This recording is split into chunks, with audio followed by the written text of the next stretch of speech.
It's been a lot of Flashback Friday requests, and this one comes from Julio Galtoni, who says, for Flashback Friday, could you Get It Girl by B-Last? It has to be one of the most unknown boy groups ever, and you know what?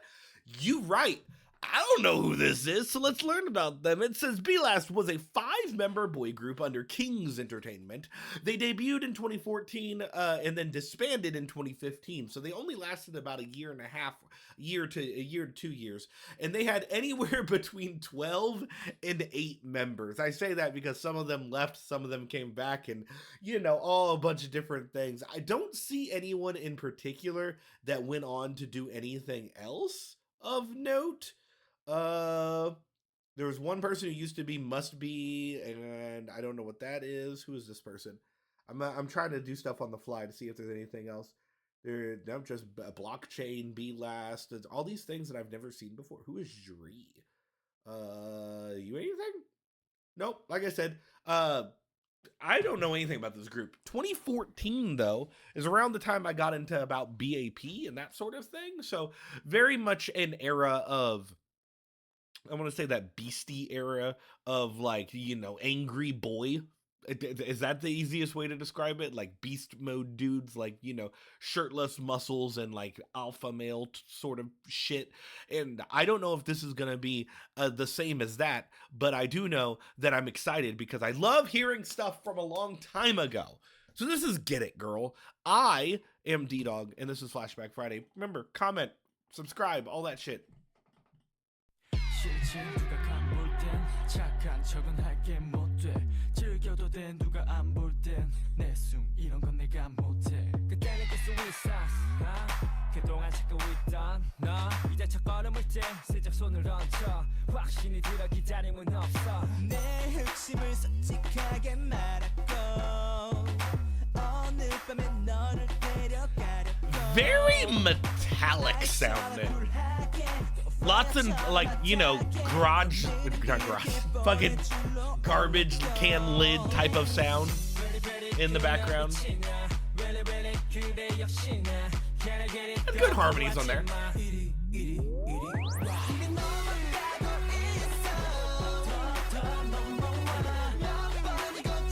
Very strange. Very wub-dubby.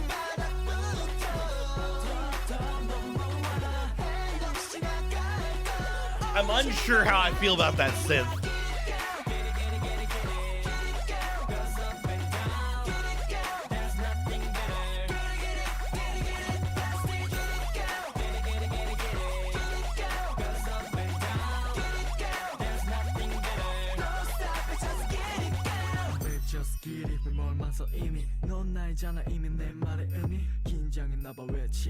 Pretty sure I had that same fucking shirt that he's wearing.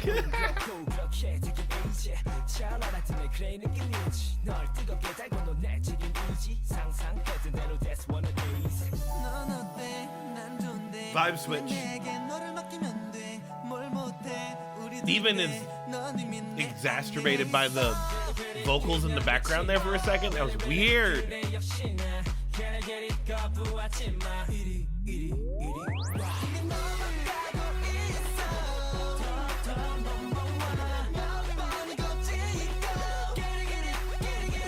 The thing is, this has all the makings of something that would work back then.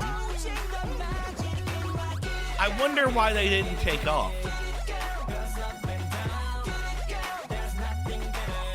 This is towards the end of their run, too, because this was 10 years ago, so 2015. And that's when they disbanded.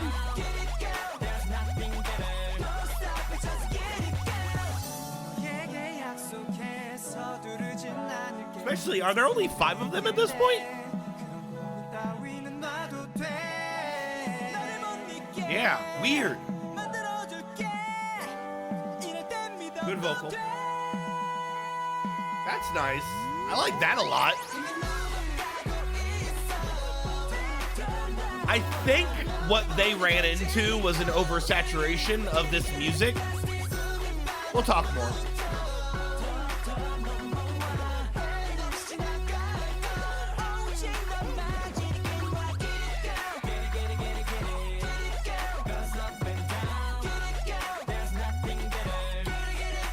No, not on his white shirt. It's gonna stain. No.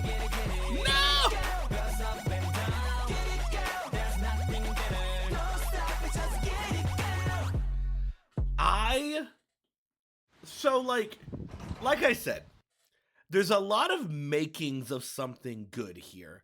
The problem is that, think about the year this came out, 2015. That means 2012 was the Gangnam Style blowing up in America, right?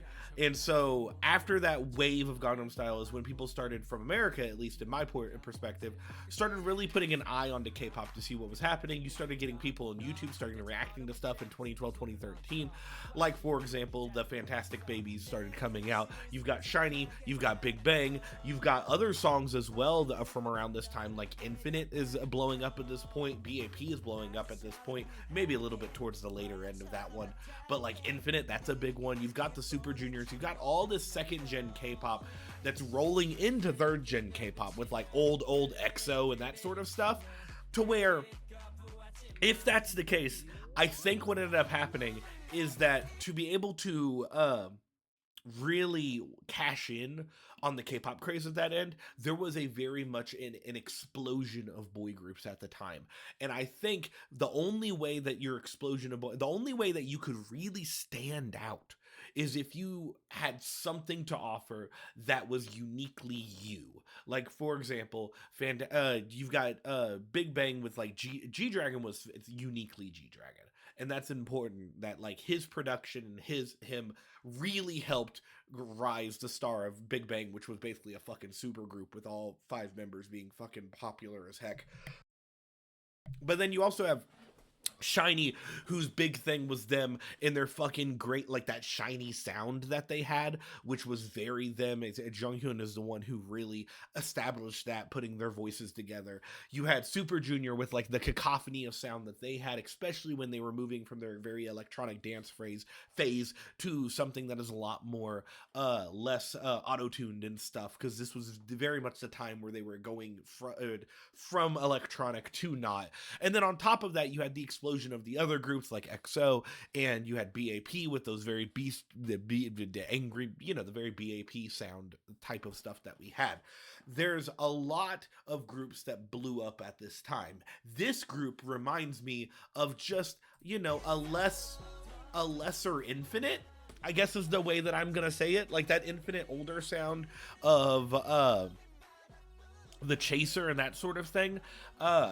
This gives me like, just a, hey, what about that, but the great value version of it.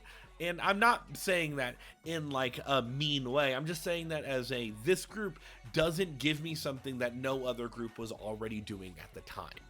And I think maybe that's why they disbanded, or maybe that's why they didn't blow up after a certain amount of time, because there just wasn't anything super, at least from this one very specific data point of looking at this song towards the end of their career, is there wasn't a specific thing that really had them stand out over other groups in the same era, in the same context, in the same genre. And that's probably why this is one of those groups that's lesser known. It's probably, it's not even like a niche sort of thing, because this genre they're doing is not a niche genre. It is, like I said, very much just a sea of sound, a sea of different songs of the same genre, that like it's hard to make yourself known off of that when it's very oversaturated. And that's the thing that became a big issue between second to third gen. And then from third to fourth, you had BTS that fucking blew up as well. So like that really started solidifying the modern K-pop sound, is when you had BTS doing their stuff. And then from there, there's a whole bunch of other stuff we could talk about when it comes to the differences in sound from one genre to another, and how time progressed, and how sound evolves over time, and how K-pop evolves over time. I do like the idea of, hey, looking at a group that we maybe have never seen, do you think they deserved better? I think that they're fine. I wonder if any member went on to do anything else important. That is something that I always wonder. There are a lot of groups that disband over time. Do any member Does any member go on to other groups? Does any member, like, I know members of groups usually try different things. Think of 101, for example. When they disbanded, you had groups. I think one of them went to like AB6, which has a great song out right now, and other sort of things. It's interesting. It's interesting. But we need to go into outro time. So if you like this video, click the like button, go to myself, comment, subscribe, find me on Patreon, find me on BlueSky. If you comment a suggestion, I will look at it. Okay, that's it. Bye, everybody.